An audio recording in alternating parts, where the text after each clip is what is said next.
Hello दोस्तों, मैं हूं वैभव और आप पहुंच चुके हैं अपने favourite channel bits for biology पे।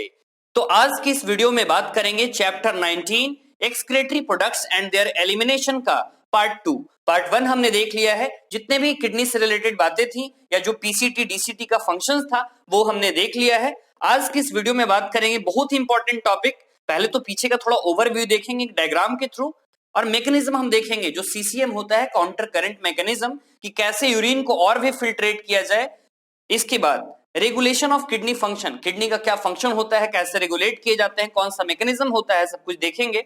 इसके बाद मिक्चुरेशन का जिक्र करेंगे और लास्ट में role of other organs in excretion का, जैसा स्किन वगैरह का।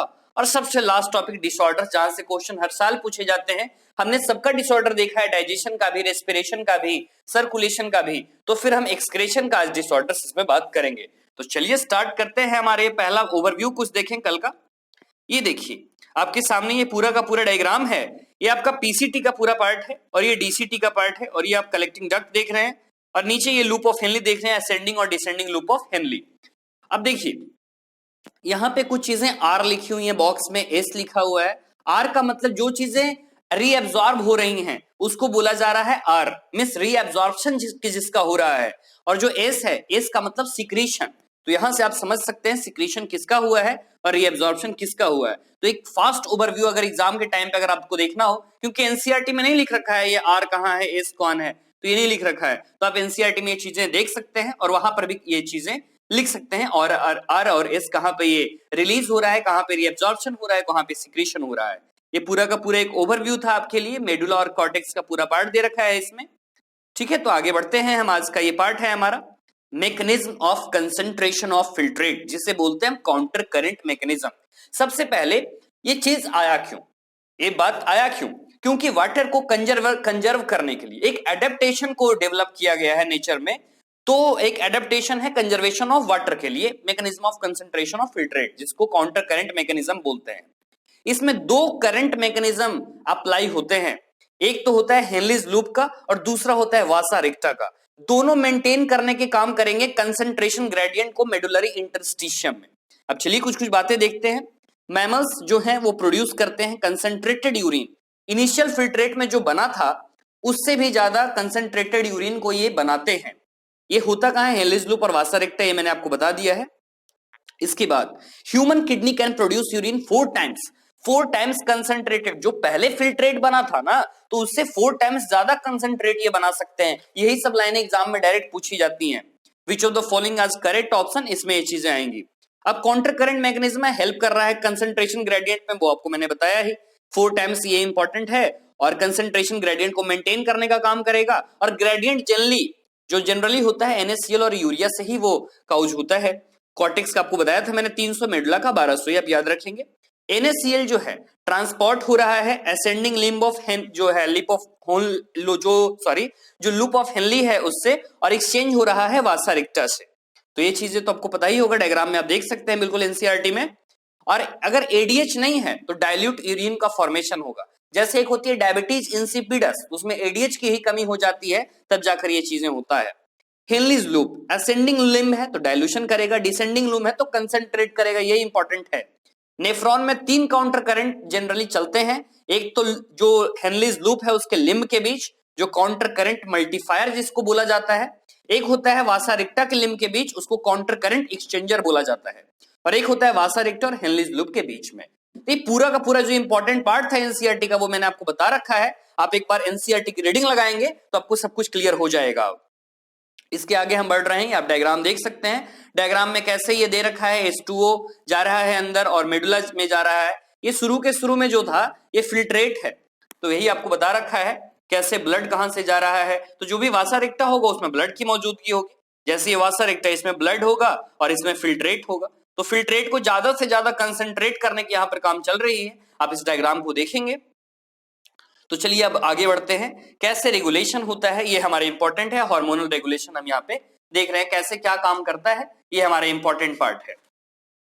तो चलिए सबसे पहले हम देख रहे हैं एडीएच के बारे में। एडीएच को बोला जाता है एंटी डाययूरेटिक हार्मोन। सबसे पहले तो ये हाइपोथैलेमस से सिंथेसाइज होता है। उसका जो पोस्टीरियर लोब है पिट्यूटरी ग्लैंड का, उससे ये सिक्रेट किया जाता है न्यूरोहाइपोफाइसिस वाले पार्ट से। ये हमारा इंपॉर्टेंट पार्ट है। इसका काम क्या होता है? Water reabsorption. सबसे खास काम जो एडीएच का है, वाटर रीअब्जॉर्प्शन, जो डिस्टल पार्ट होता है रेनल ट्यूबुल में उसका, डीसीटी और कलेक्टिंग डक्ट में ये काम करता है जनरली। एक्चुअली अगर हम बात करें तो ये वाटर परमिएबिलिटी को इंक्रीज करने का काम करता है, क्योंकि इसमें एक्वापोरोटीन शामिल होते हैं, एक्वापोरिन प्रोटीन शामिल होते हैं। एडीएच अगर सप्रेस होगा तो excess of water in body generally हो जाएगा। एडीएच को अगर सप्रेस करते हैं तो बार बार टॉयलेट जाना होगा। इसके बाद कॉन्स्ट्रिक्टरी इफेक्ट जो ब्लड वेसल्स पे भी है, इनका ब्लड प्रेशर को इंक्रीज करते हैं, वैसोप्रेसिन। ठीक है, तो ये चीजें कंस्ट्रक्टरी इफेक्ट जनरली कॉज करते हैं, तो वैसोप्रेसिन के जैसा काम कर रहे हैं, इनका नाम भी है। ब्लड वॉल्यूम है, ब्लड प्रेशर और जीएफआर है, ये तीनों को इंक्रीज करने के काम करते हैं। यूरिन का वॉल्यूम और ब्लड ऑस्मोलरिटी जो है ये घट जाएगा अगर हम इसे बढ़ाते हैं तो। इसके बाद अगर एडीएच का हाइपोसिक्रेशन है, अगर लो सिक्रेशन हो रहा है, तो यूरिन का वॉल्यूम और मिक्चुरेशन रेट जो है वो इंक्रीज हो जाएगा। पॉलीयूरिया का कंडीशन इसमें जनरली आता है, जिसको डायबिटीज इंसिपिडस बोला जा रहा है। ठीक है, इसके बाद समर में क्या होता है? एडीएच ज्यादा से ज्यादा इंक्रीज हो जाता है। कुछ ऐसे डायूरेटिक सब्सटेंस है, आप इस पे गौर कीजिएगा, कुछ ऐसे डायूरेटिक सब्सटेंस है जैसे चाय हो गया, कॉफी हो गया, बियर हो गया, अगर ये हम पीते हैं तो एडीएच का सिक्रेशन जो है वो डिक्रीज हो जाता है। तो अब बताओ यूरिन का वॉल्यूम इंक्रीज होगा या नहीं? बिल्कुल। एडीएच अगर बढ़ेगा यूरिन का वॉल्यूम घटेगा, सिंपल सा ये चीज है। ADH prevent diuresis means loss of water through urine. तो ये बहुत ही इंपॉर्टेंट हार्मोन है एडीएच। इसकी हम बात करेंगे हार्मोनल रेगुलेशन में भी बात करेंगे, लास्ट चैप्टर 22 क्लास 11 का। चलिए इसके आगे देखते हैं। एक एक पॉइंट जो भी इंपॉर्टेंट है वो मैंने लिख रखा है इसमें। इसके बाद हम बात करते हैं एल्डोस्टेरॉन के बारे में। तो एल्डोस्टेरॉन कहां से सिक्रेट होते हैं? एड्रिनल कॉर्टेक्स से। ये चीज आप याद रखेंगे एल्डोस्टेरॉन के बारे में। ये क्या करता है? ये इंड्यूस करने का काम करेगा Na+ को, वाटर एब्जॉर्प्शन करेगा, पोटेशियम का एक्सक्रेशन करेगा। जनरली ये डीसीटी में काम चलता है और कलेक्टिंग डक्ट में काम चलेगा। जीएफआर को इंक्रीज करने का काम करेगा। आप खुद ही बताओ, अगर जीएफआर इंक्रीज हो रहा है तो ब्लड प्रेशर इंक्रीज होगा। बिल्कुल। अब बात आती है इंपॉर्टेंट मैकेनिज्म जो है रास मैकेनिज्म। इसको बोला जाता है रेनिन एंजियोटेंसिनोजेन एल्डोस्टेरॉन सिस्टम। तो रास जो फुल फॉर्म है उसका यही है। पहले तो आप इसका एब्रिविएशन ये याद रखेंगे। इसमें होता क्या है, जब ब्लड प्रेशर अगर फॉल करता है, ब्लड वॉल्यूम फॉल करता है, तो जीएफआर भी फॉल करेगा, तो जीएफआर भी डिक्रीज हो जाएगा। तो इसके बाद क्या होता है, जो जेजी सेल है, जस्टाग्लोमेरुलर सेल जो होता है किडनी का, वो रेनिन को रिलीज करेगा। एक रेनिन हमने पढ़ा था, वो एंजाइम था, वो हमने पढ़ा था डाइजेशन में, तो वो था इस तरह का, उसका स्पेलिंग था RENNIN और ये है RENIN। तो ये इंपॉर्टेंट है, दोनों में यही डिफरेंसेस होते हैं। ठीक है, अब क्या होगा इसमें वो देखें आप आगे। एक्टिवेट तो हो गया है जेजी सेल, उससे रेनिन निकल चुका है। अब देखिए यहां पर काम कैसे चल रहा है। जैसे लीवर है, लीवर में क्या होता है? एंजियोटेंसिनोजेन। अब किडनी पे काम, जो किडनी से रेनिन निकला अब उस पे काम करेगा। अब उसको किस में कन्वर्ट कर दिया? एंजियोटेंसिन फर्स्ट में इसको कन्वर्ट कर देता है। अब यहां पर एक ACE होता है, एंजियोटेंसिन कन्वर्टिंग एंजाइम, जो कि लंग्स से निकला उसको कन्वर्ट करेगा, एंजियोटेंसिन सेकंड में जाकर उसको कन्वर्ट करेगा। ये कन्वर्जन बिल्कुल सिंपल सा आपको समझ में आ रहा है। एनसीईआरटी में ये सब चीजें लिखी हुई हैं, लेकिन एनसीईआरटी में वो पैराग्राफ के फॉर्म में है। यहां पर आपको इजी वे में मैं दिखा रहा हूं।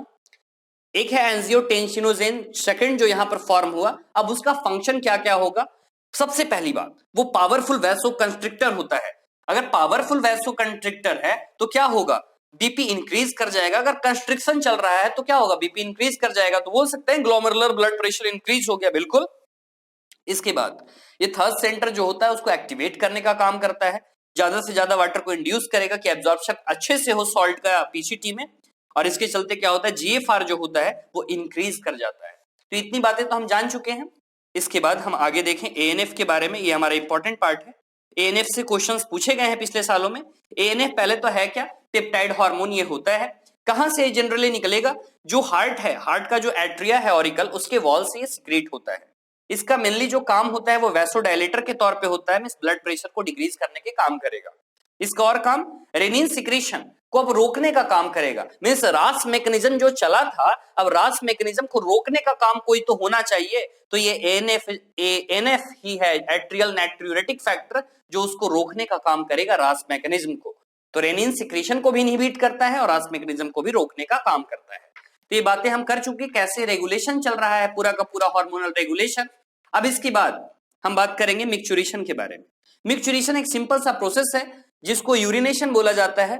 तो यूरिन के रिलीज को हम, रिलीज के प्रोसेस को मिक्चुरेशन बोलते हैं। ये न्यूरल मैकेनिज्म से जनरली होता है, तो इसको मिक्चुरेशन रिफ्लेक्स बोलते हैं। अब कैसे यूरिन आएगा बाहर, वो प्रोसेस पूरा देखिए आप। जैसे कॉन्ट्रैक्शन होगा स्मूथ मसल्स में, तो यूरिनरी ब्लैडर, जैसे यूरिनरी ब्लैडर का जो स्मूथ मसल है, तो ट्रांजिशनल एपिथेलियम होता है उसमें, तो उसमें जो स्मूथ मसल है उनमें कॉन्ट्रैक्शन होगा। आप खुद ही बताओ, कोई चीज को आप कॉन्ट्रैक्ट करोगे तो सिकुड़ेगा, तो उसके अंदर जो भी है वो बाहर आएगा। तो यूरिथ्रल स्फिंक्टर जो है वो रिलैक्स करेगा। तो दोनों प्रोसेस बिल्कुल साथ चलते हैं, यूरिनरी ब्लैडर कॉन्ट्रैक्ट करेगा और यूरिथ्रल स्फिंक्टर बिल्कुल रिलैक्स होगा। तो चलिए देखते हैं। सबसे पहले जो यूरिनरी ब्लैडर पे स्ट्रेच रिसेप्टर होते हैं, उनको मैसेज जाएगा सेंसरी सिग्नल सीएनएस से, तो मोटर मैसेज भेजेगा, तो यूरिनरी ब्लैडर कॉन्ट्रैक्ट होगा, उसी वक्त यूरेथ्रल स्फिंक्टर भी रिलैक्स होगा, मिक्चुरेशन होगा, तो डायरेक्ट मिक्चुरेशन हो जाता है, यूरिनेशन। तो ये दोनों प्रोसेस क्या होगा, साथ साथ चलेंगे। अब हमारा यूरिन का जरा कंपोजिशन देख लें, यूरिन में क्या चीजें मौजूद होती हैं। तो अगर पर डे हम बात करें तो 1 से 1.5 लीटर यूरिन का फॉर्मेशन होता है। पीएच अगर यूरिन का देखें तो 6 होता है, एसिडिक नेचर का।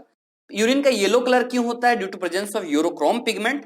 स्मेल कैसा, तो due to presence of urinoid pigment के कारण ही, यूरेनॉइड के कारण ही स्मेल ऐसा होता है यूरिन का।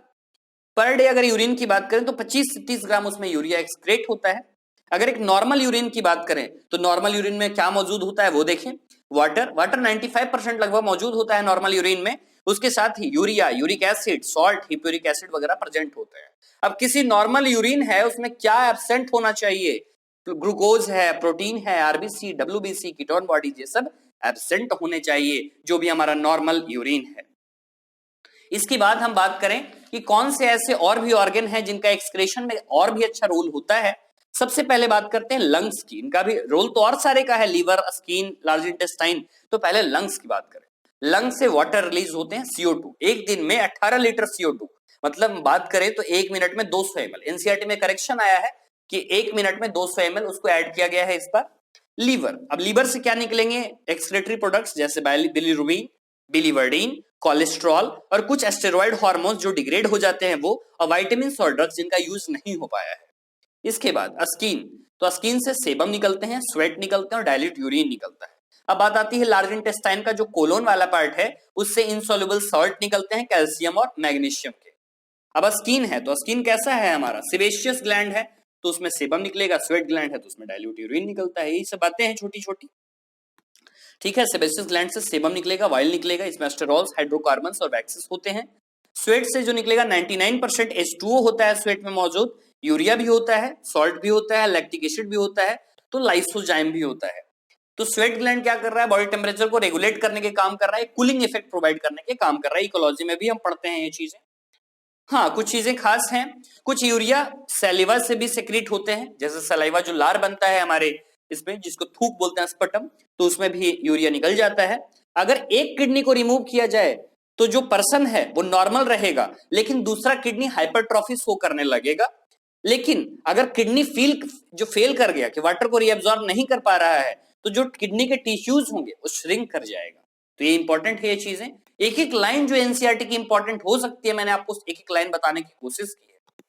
अब बात आती है लास्ट जो बात है डिसऑर्डर्स के बारे में, डिसऑर्डर्स ऑफ एक्सक्रेटरी सिस्टम। तो एक्सक्रेटरी सिस्टम में डिसऑर्डर्स बहुत सारे हैं, उनमें से कुछ डिसऑर्डर्स की हम बात करेंगे। पहली चीज होती है रेनल फेलियर के बारे में हम यहाँ पे बात करते हैं।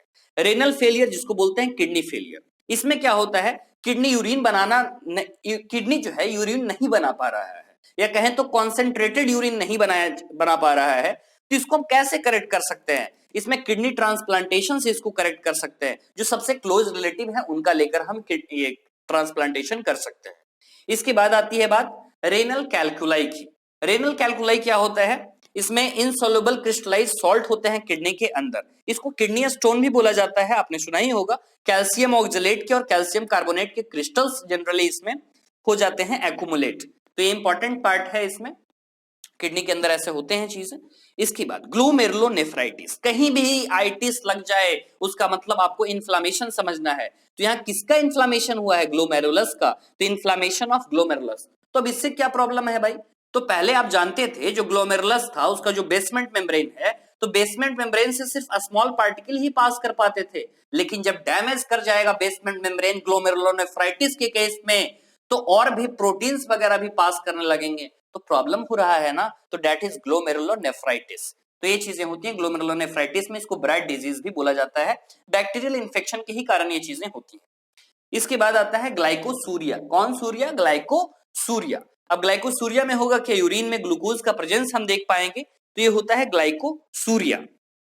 ठीक है, इंपॉर्टेंट केस है ये, डायबिटीज मेलाइटस का ये केस है, ग्लाइकोसूरिया और कीटोनूरिया। इसमें कीटोन बॉडीज मिलेंगे यूरिन में, तो दोनों को मिलाकर किसका बोलेंगे ये लक्षण है? डायबिटीज मेलाइटस का। इंसिपिडस तो एडीएच वाला था, लेकिन ये क्या है? Diabetes mellitus. और भी है, जैसे यूरेमिया के केस अगर हम देखें तो यूरेमिया भी हमारा इंपॉर्टेंट केस है। तो यूरेमिया में जनरली क्या होता है? ब्लड में एक्सेस यूरिया मौजूद हो जाता है, तो उस केस में बोलते हैं यूरेमिया। तो इसको कैसे हम ठीक कर सकते हैं? तो इसको हेमोडायलिसिस से हम ठीक कर सकते हैं।